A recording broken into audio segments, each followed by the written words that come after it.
semuanya, kembali lagi di 44 Talks.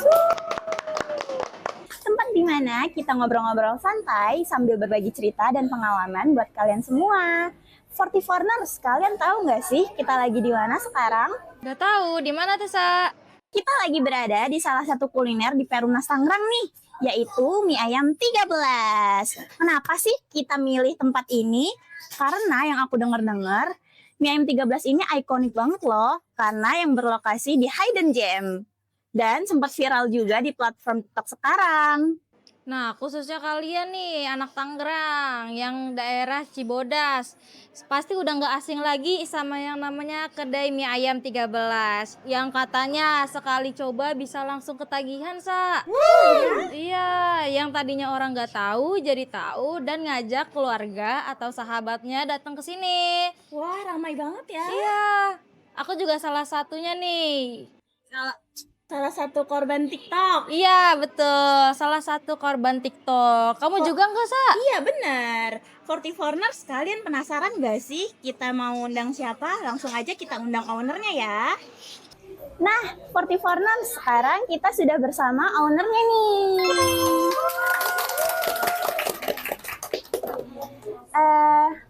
Silakan nih.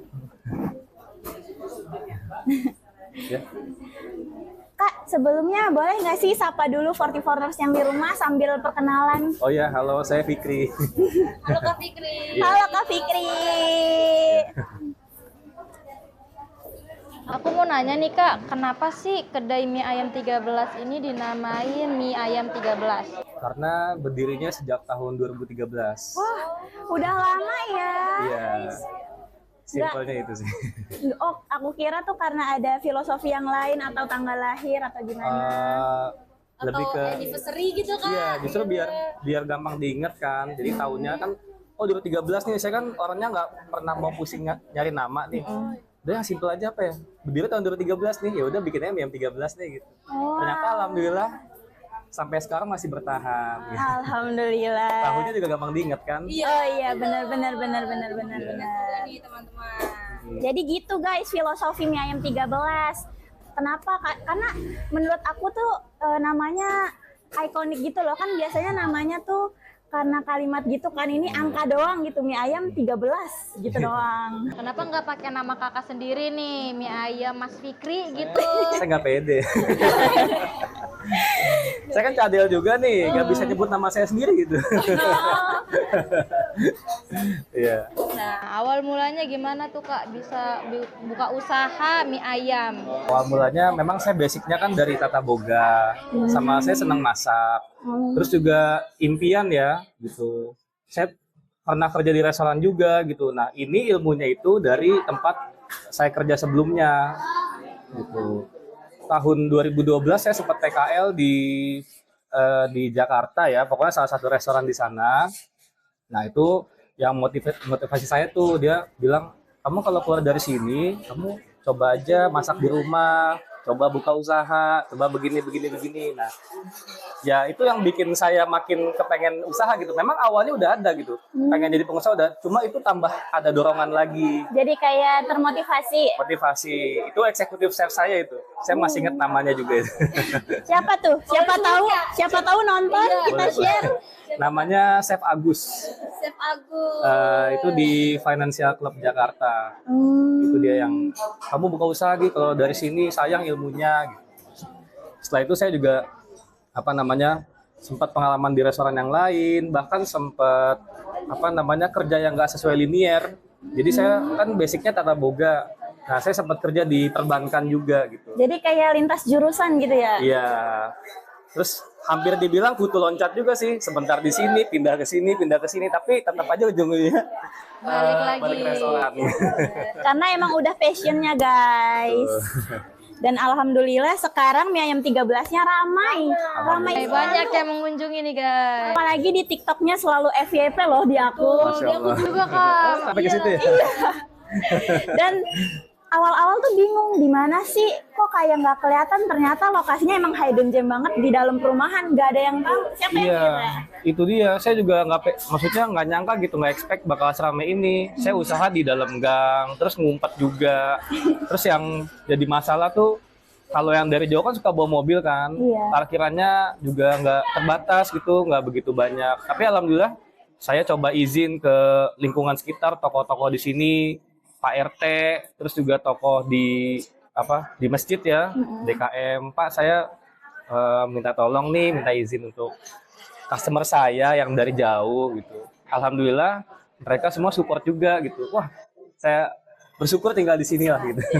Walaupun ngumpet tapi tetap disamperin sama customer, terus juga lingkungan di sini juga enak. Gitu sih. Kalau ngomongin tadi kan kakaknya bilang ada customer jauh nih. Ada nggak sih customer paling jauh gitu dari daerah mana gitu? Kalau persisnya saya nggak tahu ya gitu. Tapi saya pernah iseng nanya gitu ke salah satu customer, atau ada customer yang aktif gitu. Mas, saya dari sini loh gitu. Emang dari mana? Saya dari Jakarta Barat apa kok nggak salah. Saya nggak tahu persisnya di mananya gitu. Jauh banget Mbak, tahu dari mana? Dari TikTok kan FYP ke saya, Masya Allah. Jauh banget gitu kan. Terus juga ada yang dari waktu itu dari Depok. Dari Depok Dari jauh Depok. banget. FYP-nya jauh banget. Nggak apa sekarang. Ternyata FYP udah jauh banget. Iya, saya juga nggak expect lah gitu. Jadi asal usulnya saya tuh bikin konten itu sebenarnya saya malu gitu. Saya nggak ada basic bikin konten gitu. Saya cuma ngelihat autodidak aja, belajar sendiri ngelihat. Saya dulu pernah kerja di salah satu restoran di Jakarta Timur, restoran Turki. Nah, di sana itu ada karyawan teman saya. Nah, itu dia bagian di sosial media spesialis atau content creator. Nah, saya nggak belajar di dia sih, cuma saya ngelihat caranya dia ngambil tuh kayak gimana, terus ngelihat dia dia semua cara-cara konten tuh kayak gimana gitu. Karena saya kan tipikalnya yang kalau mau ngomong tuh agak malu sih gitu kan. Iya. Tapi ya takutnya kan lebih, oh ini kan kerjaan dia, takutnya ada batasan lah kalau pengen sharing-sharing gitu kan. Maka saya lebih, udah saya coba belajar sendiri aja sambil ngeliat. Kayak masak-masak juga saya awalnya ngeliat-ngeliat aja gitu. Saya coba praktekin di rumah gitu. Gitu sih. Nah, akhirnya saya upload di 2 media sosial ya, lebih ke Facebook lagi, Instagram sama TikTok. Saya harapannya itu pengennya di Instagram yang FYP. Nah, di TikTok tuh saya mikirnya, saya kan nggak pernah kaitin di kontak. Saya nggak pernah aktif di TikTok gitu. Saya mikirnya TikTok itu lebih ke apa ya? Cuma Tanda iseng. kutip lah, kayak kebanyakan anak-anak inilah Gen Z gitu, yang Gen Z kayak- yang suka joget-joget gitu kan. Iya. Saya upload aja. Saya juga nggak mau ada yang tahu kalau saya punya TikTok. Nah, akhirnya saya upload 2 di media sosial itu. Yang di Instagram sih nggak pernah FYP, udah bertahun-tahun nggak pernah FYP gitu. Yang di TikTok cuma berapa kali upload, puluhan lah, 20 atau 30 gitu ya. Nggak tahu lah, pokoknya puluhan lah ya, lupa saya. Nah, tiba-tiba ada orang datang, saya nggak tahu ke FYP, rame-rame, terus saya chaos. Ini dari mana? Saya dari TikTok. Baru saya buka, oh yang ngeliat 800.000. Berarti nggak expect guys. Saya nggak tahu sama sekali. Iseng, Itu sebenarnya video gagal sih yang saya anggap tuh, yang di TikTok itu video yang jelek saya TikTok, yang bagus saya masukin di Biasanya Instagram. gitu kan. Kayak gitu ya? Biasa yang Kayak second account gitu ya? Iya, biasa yang video jelek, video nggak diedit gitu biasanya Yang nggak langsung niat. FYP. Iya. Itu malah tiba-tiba kok malah FYP yang jelek, giliran yang bagus nggak FYP. Udah effort padahal yang Effort. edit gitu. Gitu sih singkat ceritanya. Nah, aku mau nanya nih Kak, awal mulanya Kakak ini dagang ini dari gerobakan dulu atau open PO, cuman teman-teman terdekat? Atau langsung buka toko kayak gini? Nah, saya dulu kan memang saya dari zaman sekolah tuh suka nabung. Saya beli celengan plastik tuh. Ya ini kayak curhat ya jadinya. Ya gak apa-apa. Mudah-mudahan motivasi ya buat kalian juga gitu. Saya punya celengan. Kan kalau kelas 7 saya jajan 7.000, 8.000 gitu, 9.000. Sesuai kelas ya Kak? Naik Betul. 1.000, naik 1.000. Nah, saya kalau 7.000 itu 2.000-nya saya bawa ke sekolah, saya bawa buat jajan sekolah, 5.000-nya saya masukin celengan. Itu. Nah, saya berangkat naik sepeda zaman SMP ya. Kalau SMA saya bawa motor gitu. Nah, saya memang orangnya nggak gatelan pengen buka celengan. Nah, saya juga udahlah mudah-mudahan uang ini kepake bermanfaat lah buat apapun itu ya. Pas saya buka, ya meskipun sedikit, tapi saya manfaatin setelah lulus, saya buat usaha. Oh, berarti udah emang Awal ditujuin gitu. ya awalnya tuh numpang di rumah orang tua saya di apa namanya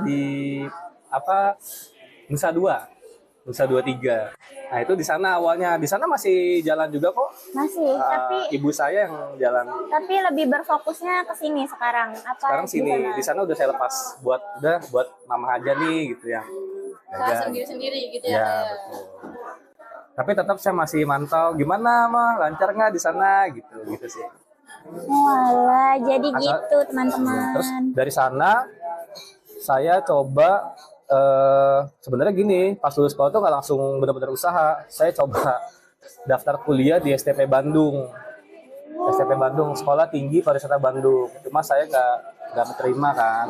Ya udah, akhirnya saya buka usaha berdua temen. Nah, nggak lama teman saya bisa, saya lanjutin.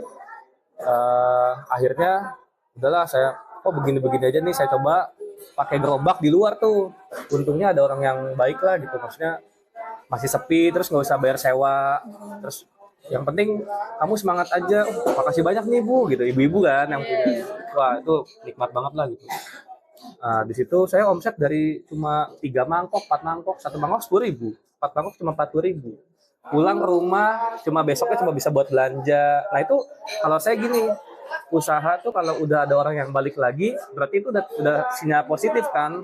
Nih dia masih mau beli nih, atau masih ada yang beli, atau masih bisa buat modal. Nah itu menurut saya itu masih bisa dikembangin, kecuali benar-benar nggak ada yang beli. Terus ya gitulah, dulu kan saya belum tahu sama sekali.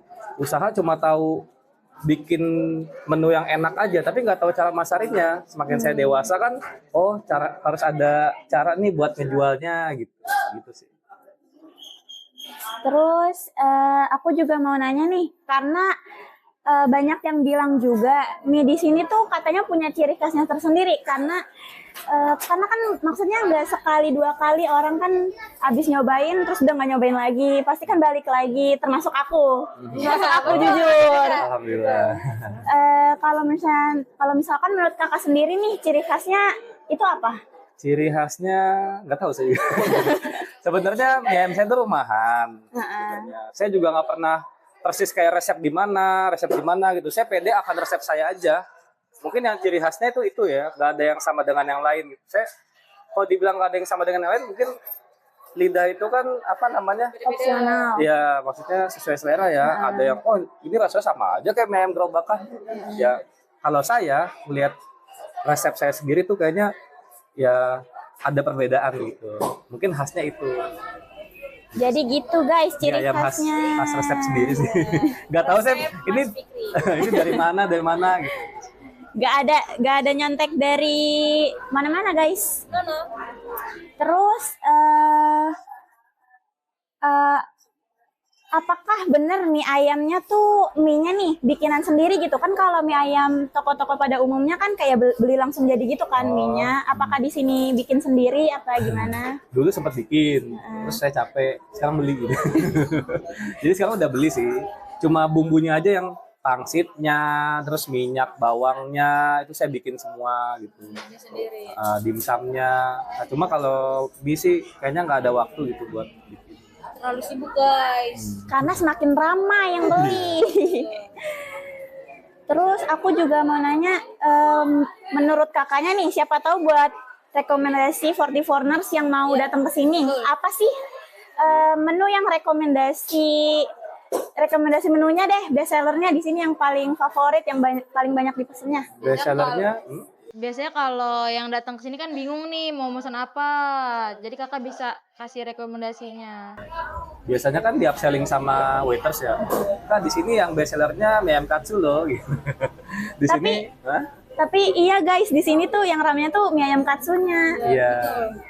Nah, di sini juga itu kan best sellernya. Nah, kita ada menu yang baru tapi nggak kalah enak kok. Namanya kue tiaw goreng sapi. Nah itu menu Chinese food. Jadi silahkan dicoba. Mungkin kalau saya sebut nama restoran itu rasanya nggak kalah sama yang di restoran yang ada kue tiaw goreng sapinya. Terus ada ada mie goreng sapi juga, ada nasi goreng sapi. Nah itu ada kue tiaw siram juga lagi. Nah itu perlu dicoba ya. Tapi kalau nanya best seller, kalau ngelihat dari data ya mie ayam katsu. Berarti di sini tuh menunya nggak mie ayam doang ya, banyak gitu. Dessertnya kalau pengen yang manis terus dingin ada es teler. Kalau dan durian tuh ada es teler durian juga. Jadi gitu guys. Misalkan kalian bingung mau pesen apa, kalian bisa tonton video ini dulu. Kalian ingetin nih kalian mau pesen apa. Tadi udah direkomendasiin langsung sama ownernya. Kalau misalkan nih Kak, tantangan selama berjualan mie ayam ini, apa aja nih tantangannya? Makanya jelas harus sabar dong. Jadi jangan ngerasa kalau sepi sedih, kalau rame seneng gitu. Usaha itu fluktuatif. Jadi nggak selalu rame. Terus saya juga kayak gini juga. Apalagi kondisi saya kan udah ada karyawan ya. Totalnya ada berapa nih? Lupa saya juga. Karena ada yang di sini, ada yang di rumah juga, ada 9 kalau nggak salah. Tadi 10. Terus yang satu resign. Nah itu apa? Kalau sepi jangan mikir aduh pusing nih begini. Kita harus yakin aja pede sama usaha kita. Harus sering-sering evaluasi kenapa nih sepi. Kita harus hafal mengenal karakter customer, terus juga mengenal tanggal dan momen event itu kita harus tahu tuh ya. Misalnya gini, di tanggal tua biasanya orang lagi savingnya, nah itu kita udah harus tahu lah gitu situasi seperti itu. Terus kedua, kita harus tahu karakter customer. Kalau misalnya customer yang kan ada yang suka ditawar-tawarin, ada yang nggak suka, nah itu gimana caranya biar dia balik lagi gitu. Yang dia suka apa kita tawarin. Kakak sukanya mie ayamnya yang gurih atau yang manis? Kalau yang manis mie yamin, kalau yang gurih yang mie ayam. Biasa. Ya, terus ada lagi kalau cara ngejual kita udah bener atau belum gitu. Kita jangan cuma dari reguler aja nih ngerasa pede nih, atau kayak zaman dulu pakai brosur gitu ya. Sekarang aktifin media sosial gitu. Itu tantangan yang sebenarnya saya dulunya agak pemalu sih, agak introvert gitu ya. Apalagi media sosial saya tuh dulu tuh paling cuek banget gitu. Instagram aja saya baru punya tahun 2018 apa lupa saya sih. Pokoknya tahun-tahun segitulah gitu. Berarti masih baru di bidang media sosial tuh terbilang baru. TikTok juga baru tahun kemarin kayaknya. Dan itu iseng karena mau promosin ini. Gitu lah. Kalau strategi owner untuk menjaga kualitas rasa Mie ayam ini biar tetap konsisten tuh gimana? Oh, evaluasi. Jadi jangan terlalu pede juga. Kita harus ada QC, quality control. Kalau ada customer yang bilang, ini kok rasanya lagi berubah nih, jangan nggak terima gitu. Kita harus evaluasi. Kenapa nih kok bisa nggak konsisten nih? Bisa kadang-kadang keasinan, bisa kadang-kadang hambar atau apa. Nah kita harus bikin SOP yang benar. Jadi takaran-takarannya tuh udah ada, catatannya udah ada gitu. Jadi jangan pakai feeling. Memang feeling harus ya. Tapi kalau misalnya biar konsisten, tetap resipi itu harus sesuai gitu. Kalau momen yang berkesan nih menurut Kakak di kedai mie ayam 13 ini. Momen yang berkesan. Saya nggak nyangka bisa punya karyawan banyak. Saya tadinya cuma dari saya sendirian, terus juga saya jual di pinggir jalan gitu ya. Terus juga sampai gimana ya, teman saya teman saya tuh pada kerja, teman saya kerja, terus saya jualan yang penghasilannya cuma 30.000, 40.000 gitu awalnya. Terus saya ya bisa kayak gini tuh saya nggak nyangka. Alhamdulillah banget lah ya. Terus kalau misalkan dilihat nih di belakang kan banyak sertifikat nih. Oh iya. Banyak banget tuh Kak. Itu gimana tuh cara ngedapetinnya? Ada 2 ya, di sini kan ada sertifikasi halal sama sertifikat kompetensi. Nah, sertifikat kompetensi ini saya dulu kan kerja di restoran Turki. Nah ini saya dibiayain dari kantor, jadi saya pajang aja. Ini juga sertifikasi yang dari Turki nih, Turki, restoran Turki. Dulu saya ikut pelatihan sertifikasi halal. Saya di sini sebagai penyelia halal ya. Ada nggak di sini namanya? Nah, halal supervisor. Jadi saya dibiayain kayak dikasih apa ya, semacam les lah gitu. Jadi harus tahu nih mana yang tingkat kehalalan itu kan ada yang kritis, ada yang non kritis. Kalau kritis kan soal daging itu kan disembelih atau enggak gitu kan. Kalau yang non kritis kan kayak bawang hasil pertanian, nah itu kan nggak perlu dipakai sertifikat halal kan, itu bisa kan gitu. Nah, itu singkatnya seperti itu. Nah kalau yang ini saya waktu itu dapat ada yang nawarin, Mas mau daftar halal nggak gratis. Saya ini dari apa sih, kementerian apa ya, saya lupa lagi. Kementerian Agama bukan? Ini dari apa sih namanya, ya pokoknya kayak lembaga apa ya. Nanti di skip aja ya kalau Iya, nggak apa-apa. namanya pokoknya halal sertifikat. MUI, betul, pinter nih. Yes. Dari MUI sama ada dua lah gitu, dua lembaga, MUI dan apa gitu. Nah ini saya langsung didatengin sama orangnya, nggak tahu dapat kontak saya dari mana. Wah itu rezeki banget Mas, gratis kok. Nah akhirnya saya daftar ke sana dan kontaknya masih ada. Kalau mbaknya punya usaha, nanti bisa saya kasih kontak si penyelia halal ini. Jadi nih kalau misalkan Ase nih mau buka apa, pangsit goreng bisa Bisa kontak kakaknya. bisa mentai gitu. Terus kalau misalkan tadi kan kita nanya menu-menu ya, kan menu di sini kan udah banyak banget nih. Kalau dari kakaknya sendiri sebagai owner, ada gak sih rencana kedepannya mau buat nambah menu baru gitu? Ini aja saya selalu nambah menu hampir setiap bulan. Oh iya, rajin sekali guys. Karena saya ngerasa apa yang saya bisa keluarin aja. Tapi kalau misalnya emang peminatnya kurang, saya hapus aja. Ini yang lumayan berhasil tuh di dimsum mentai. Itu simple ya. Saya tuh bikin menu tuh nggak sembarangan gitu. Menu yang bisa turunan, yang ada turunan. Jadi dimsum, asal-usul dimsum, tinggal ditambahin apa aja di dimsum mentai. Jadi jangan dimsum terus bikin yang lain lagi. Nah kita harus beli bahan lagi tuh, menyulitkan lah gitu. Yang satu bahan baku bisa dibikin banyak. Bayangkan ya? Beranak Ya. Jadi gitulah kurang lebih. Jadi nggak terlalu rugi juga ya. Betul. Gak banyak waste food. Betul. Yang kebuang. Terus kalau misalkan kan tadi ada 2 cabang nih sekarang kan, Ya. dibilang ada. Ya sebenarnya cabang saya yang ini aja sih, yang penghasilan yang saya terima. Kalau yang sana saya udah lepas biar itu untuk ibu saya aja sama kakak saya. Berarti udah beda ya, udah beda. Iya, udah Benar. beda. Kalau misalkan dari kakaknya sendiri ada rencana mau buka cabang baru nggak nih di daerah yang lain gitu? Insya Di Allah. daerah kita nih Kak. Di mana emang daerahnya? Bun, dia Aku di Ceper. kayak Batu Ceper. Iya. Di sana sempat ada orang yang datang ke sini. Kita anggapnya investor. Dan Mogot dekat gak sih sama Batu Ceper? Dekat. Kebetulan investornya orang sana, ngajakin saya, udah nafsu aja tuh pengen. Ayo bang, kita bikin usaha di sana. Saya punya tanah nih, tinggal bikin aja konsep yang sama kayak gini. Nah, cuma saya masih belum ngebuka. Saya harus banyak belajar dulu. Saya harus selesaiin legalitasnya dulu. Ini kan masih usaha rumahan. Karena kan harus ada PT, harus ada pokoknya legalitas lah gitu. Harus ngurus-ngurus banyak gitu lah Iya. ya. siapa tahu nih kakaknya pengen buka di Kotum, kan kayak aku jauh banget nih Kak ke sini Kak, ke Wah.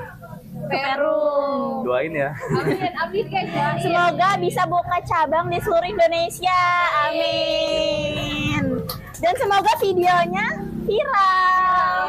Jadi tahu nih ada mie ayam yang harus dicobain dan worth it dicobain. Terus kan tadi ngomong-ngomongin media sosial, TikTok dan IG. Selain itu ada gak sih platform media sosial yang pengen dipakai lagi gitu? Buat media promosi utama atau cuma TikTok doang? Nah, jeleknya saya tuh harusnya owner tuh fokusnya tuh ke pengembangan bisnis kan. Kayak yang tadi kakak bilang. Cuma karena saya masih ngurusin operasional juga, kalau lagi anak-anak kan ngasih kode ya. Kalau lagi rame tuh, bang lagi creepy bang, creepy. Bahasanya lagi serem nih maksudnya, takutnya. Ya kan ada yang nggak sabar deh. Jadi saya masih suka turun tuh ke operasional, ke kitchen.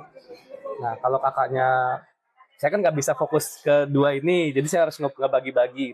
Sementara saya TikTok sama Instagram aja. Mungkin kalau ngasih masukan bisa nanti ke depan saya bisa terima. Gitu. Kak ada di ini nih, ada di sini nih, atau di mana gitu. Yang bikin cepet atau Facebook.